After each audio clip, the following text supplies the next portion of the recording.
En Argentina hay más de 40 centros de enseñanza musical repartidos a lo largo y a lo ancho de todo el territorio nacional. En ellos cursan más de 40.000 alumnos.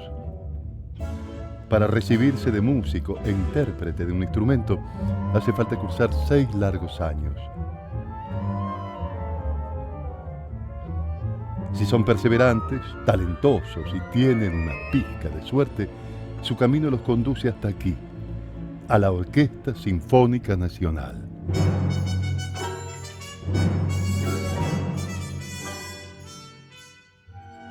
Vamos a recorrer el camino de la orquesta desde su concepción hasta una presentación. Elegiremos un compositor clásico y le pediremos a la orquesta que lo interprete. Nos sumergiremos en un mar de sonidos y testimonios y tendremos una única tarea: sentarnos cómodamente y disfrutar. Así que suban el volumen, pónganse cómodos, porque aquí comienza Obra y Orquesta.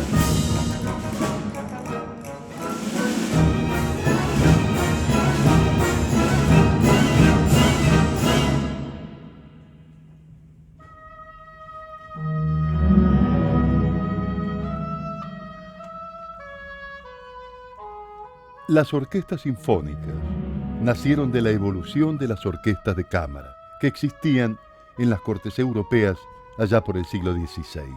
Ya en el siglo XVII, en las ciudades de Mannheim y Viena, existían 2 orquestas estables con gran cantidad de músicos. Nuestra orquesta sinfónica nació 300 años después, un 20 de noviembre de 1948. La orquesta era creada para llevar la música académica a todas las regiones del país y permitir a compositores nacionales expresar su música en una orquesta sinfónica y nacional.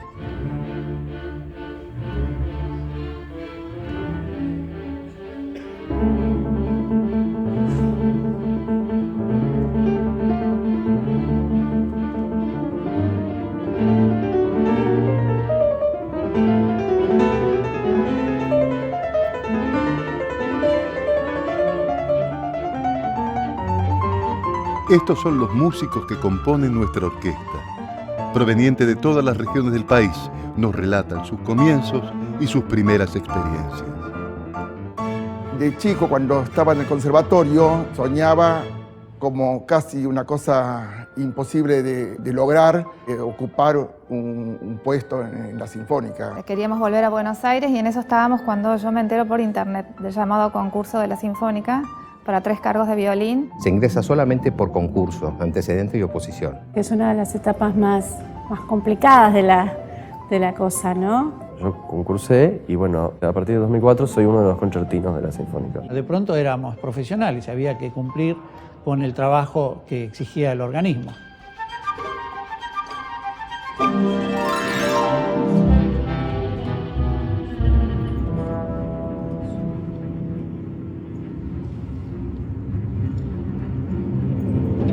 Bueno, los comienzos siempre en toda la vida uno aprende.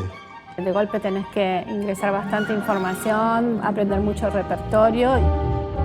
Tocar al lado de maestros de gran nombre, el propio Andrés Spiller, solista de oboe. Estuve estudiando dirección de orquesta en Alemania y apenas volví tuve oportunidad de ir desarrollando también una carrera como director de orquesta. Entré de segundo corno, después pasé a tercero, después a quinto y en el año 85 me presenté para el primer puesto de corno solista. Fueron de mucho aprendizaje, de comprender el estilo de mis compañeros, la dinámica de un organismo distinto a otros en los que yo había estado.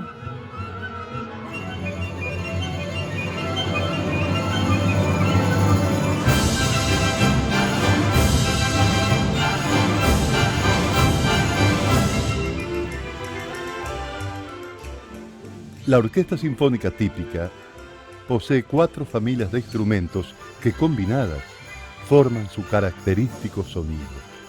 Estas familias son viento metal, percusión,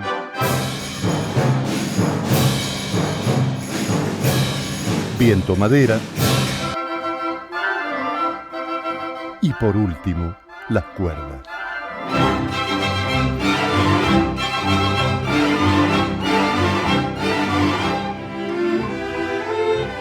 Combinadas, las familias de instrumentos suenan así.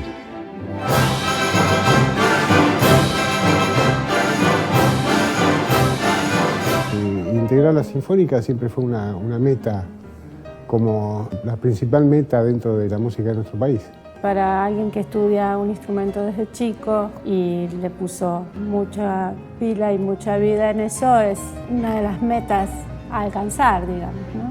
He estudiado, he trabajado y he competido para ocupar este puesto. Era como un objetivo inalcanzable, pero a su vez era lo que yo quería como el complemento total de mi carrera, ¿no?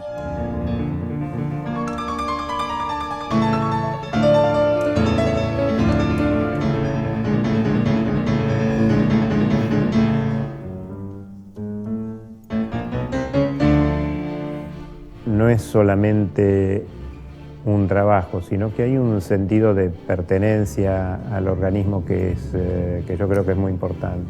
Siempre pensaba en ingresar a la orquesta, o sea que fue un triunfo para mí muy, muy grande, ¿no? Verdaderamente fue una gran alegría para mí y mi familia, ¿no? Es la experiencia más importante de mi vida.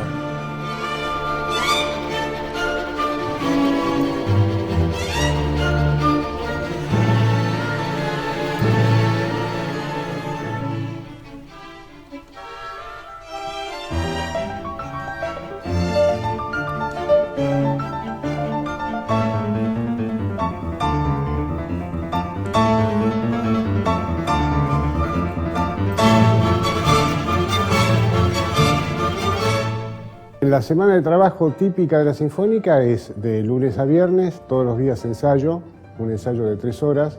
Los ensayos están al servicio del, ¿no es cierto?, el punto final, que sería el concierto. Empieza los días lunes con un programa totalmente distinto al de la semana anterior.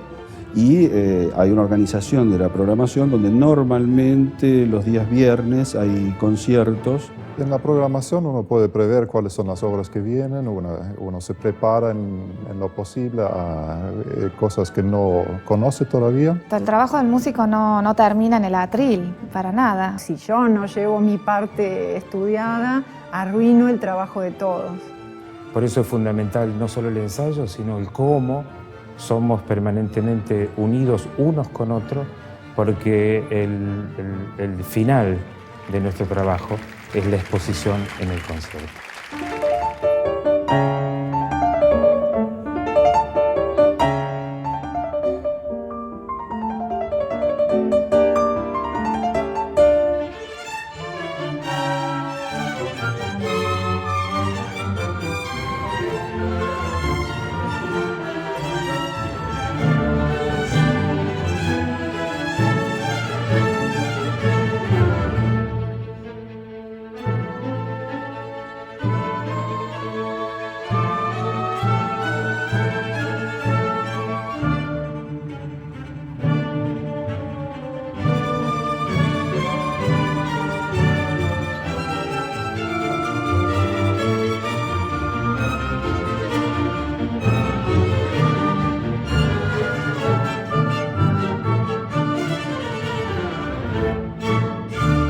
El momento más feliz fue cuando fui parte de la Orquesta Sinfónica Nacional. Indudablemente, lo primero que vino a mi memoria fue el momento en que gané el concurso. Fue algo muy interesante ser parte de algo tan grande. Concursé y después me avisaron que había ganado. Para mí fue una felicidad muy grande. La felicidad de participar y sentirse útil en algo que es más grande que uno. Volver a mi casa Sí, me emociona con la noticia de que había ganado. Entre los objetivos de nuestra orquesta está el de llevar la música a los rincones más remotos del país, a aquellos lugares en donde quizás no puedan acceder fácilmente a escuchar una agrupación de 105 músicos.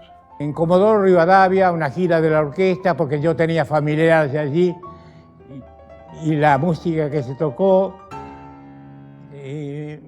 involucraba un regalo de mi parte hacia mi familia, ¿no?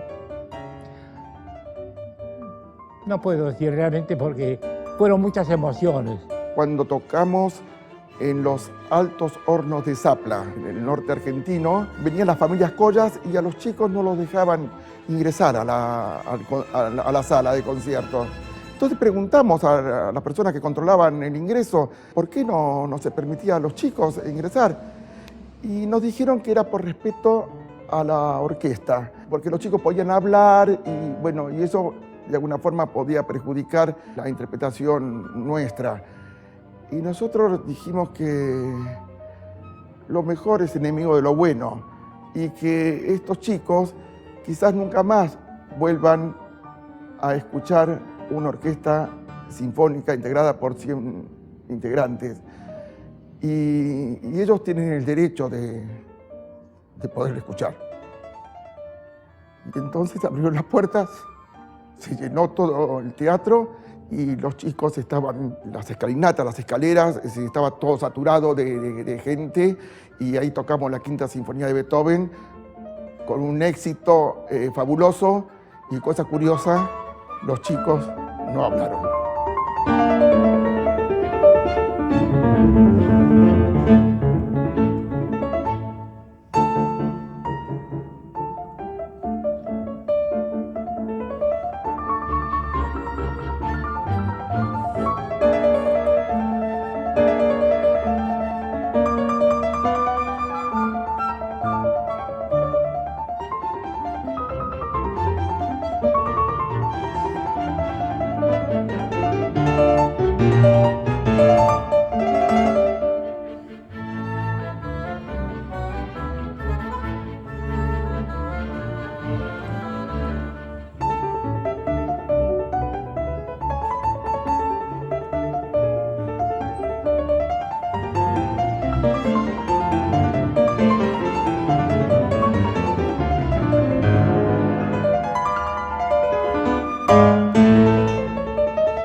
En el primer bloque aprendimos sobre nuestra Orquesta Sinfónica Nacional. Ahora vamos a conocer sobre la obra que van a interpretar. Con ustedes, señoras y señores, Maurice Ravel y su Rapsodia Española.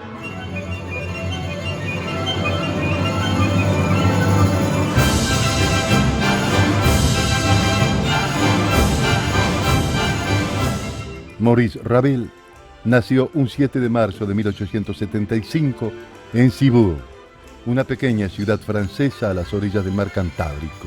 Heredó de su padre, un renombrado ingeniero suizo, su afición por los artilugios mecánicos y de su madre, de origen vasco, su atracción por España.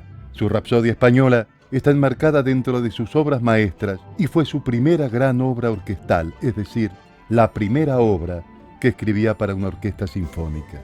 Su amigo, el compositor Igor Stravinsky, lo llamaba el orfebre sonoro, por la forma meticulosa que tenía al componer, casi como un relojero suizo.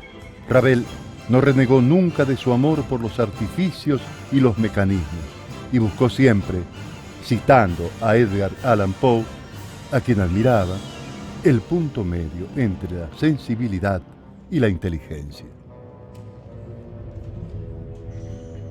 Maurice Ravel comenzó a tocar el piano a los 6 años. ¿A qué edad y cómo comenzaron a relacionarse con sus instrumentos los integrantes de la orquesta? Qué linda pregunta, cómo llegué al cello. Oportunidad. Era muy chico y alguien abrió la puerta. En la escuela primaria, en la escuela pública, que teníamos, bueno, una maestra de música muy estimulante. Más o menos a los 6 años empecé a estudiar flauta dulce. Yo empecé a estudiar el piano y no lo conocía el fagot. Mi familia son músicos, son abuelo, mi padre. Me preguntaron cuando tenía 7 o 8 años qué instrumento me gustaría tocar y yo opté por el violín. Y dentro del grupo grande había un chico que tocaba tuba. Entonces cuando yo vi eso dije, yo quiero tocar eso que está ahí. Así que bueno, yo llegué porque vi el violín, me gustó mucho, insistí mucho para que me compren un violín y empecé a tocar. Cerca de la clase donde yo daba violín estaba la clase de corno y a mí siempre me cautivó el sonido del instrumento y por eso comencé a estudiar el corno. Un día dije, bueno, voy a ir a un concierto, voy a escuchar los instrumentos y me voy a decidir por uno.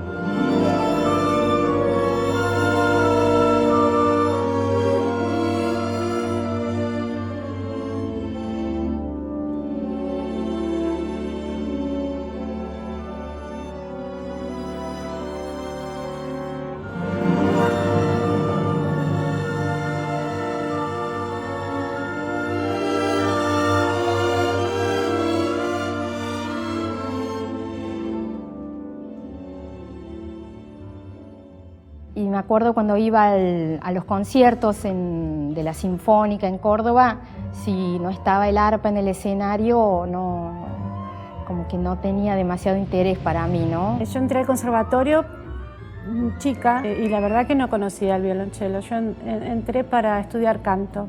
Me entusiasmé y al año siguiente seguí estudiando los dos instrumentos, el piano y el fagot. Después mis padres me anotaron para estudiar flauta traversa y me encantó. Y en el conservatorio, en una clase de conjunto instrumental, apareció un chico tocando el cello y yo dije, bueno, esto quiero hacer y bueno, y ahí seguí.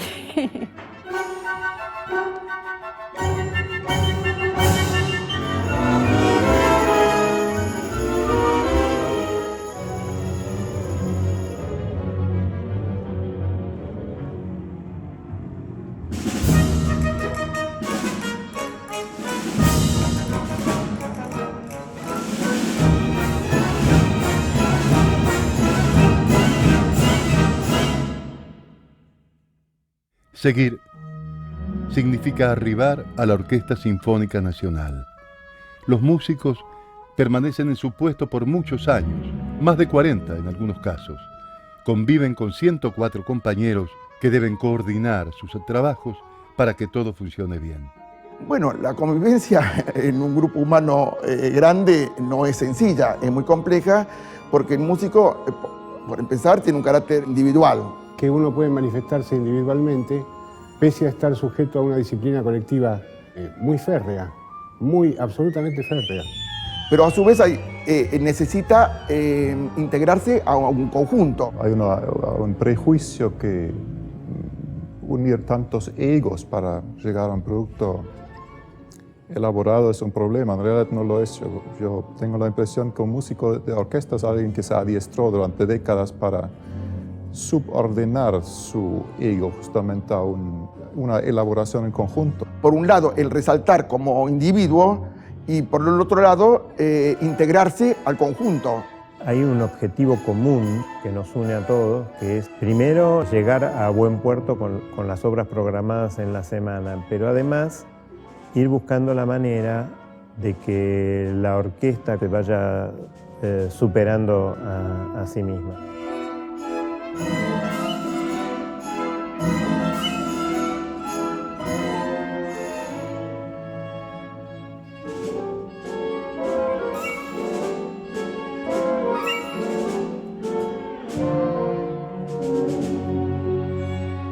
Somos 105 músicos que tenemos, por supuesto, características distintas. Estamos sentados siempre en la misma forma, uno al lado del otro, por años. Trabajamos en forma física, o sea, en productos físicos de lo que hacemos. Tenemos que hacer uso de nuestro mayor esfuerzo y nuestra mayor capacidad para que no crear tibiezas entre nosotros, para poder estar juntos en momentos difíciles. Podemos tener más afinidad o menos con determinado tipo de gente o determinado tipo de pensamiento, En el momento de tocar, somos todos absolutamente afines. Muchos son los años de estudio que necesita un músico para llegar a la orquesta. Ser escuchados en un escenario es un derecho que se ganan a fuerza de trabajo y constancia. Los momentos difíciles son muchos. En la parte profesional sigue siendo el concierto, porque en el momento que se apagan las luces y vos estás solo. O sea, no pertenecemos a una fila de violines o de maderas, entonces muchas veces tenemos que contar un montón de compases, 40, 50 compases que uno está contando. O esperar muchos compases y tiene que entrar en frío, sin un previo calentamiento.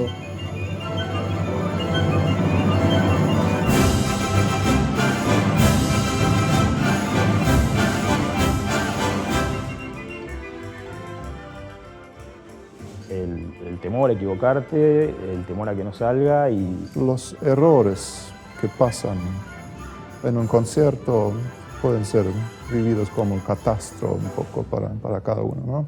Entonces, cuando uno ha cometido algún error, no es necesario que nadie se lo indique, sino que el mismo músico lo sufre intensamente.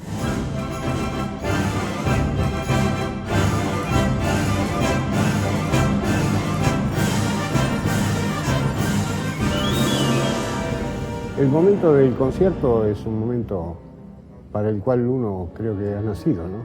Llegado el momento en que sube el director y uno está preparado con la resina, afinado, listo para comenzar, es el momento que uno dice a disfrutar. Estás sumamente atento, pero ya no es momento para estar inventando nada nuevo, simplemente ahí volcás lo mejor del trabajo de la semana, ¿no? La interacción con el público es cuando llegamos a la obra terminada. Obviamente, el momento del concierto es el momento mágico donde todo deja de ser teoría y se convierte en práctica, y entonces uno se suelta y hace música y frasea. Y yo disfruto principalmente de los conciertos, trato siempre de poner la máxima entrega. Es el momento en el que uno puede expresarse plenamente. Entonces la mayor expresión de artistas se logra en un concierto, donde hay todo un gran silencio, estamos dedicando lo que hacemos al público, lo estamos viendo incluso al público. Quizás el espectador lo vea así generalizado, pero nosotros que estamos ahí adentro sentimos absolutamente todo lo que pasa a nuestro alrededor. Hay momentos que sentís concretamente que todo el mundo está absolutamente conectado y dando todo lo mejor. Si vos supieras cuando tocan las notas graves, profundas, prácticamente a mí el pecho se me infla porque es tan lindo sentir esa sensación. Ciertos momentos en los conciertos, que pueden ser quizás 4 o 5 conciertos en el año, donde uno realmente se desprende del suelo, se eleva. Una confluencia de fuerzas que se unen a algo que uno parece flotar sobre la cresta de una ola que corre hacia la platea.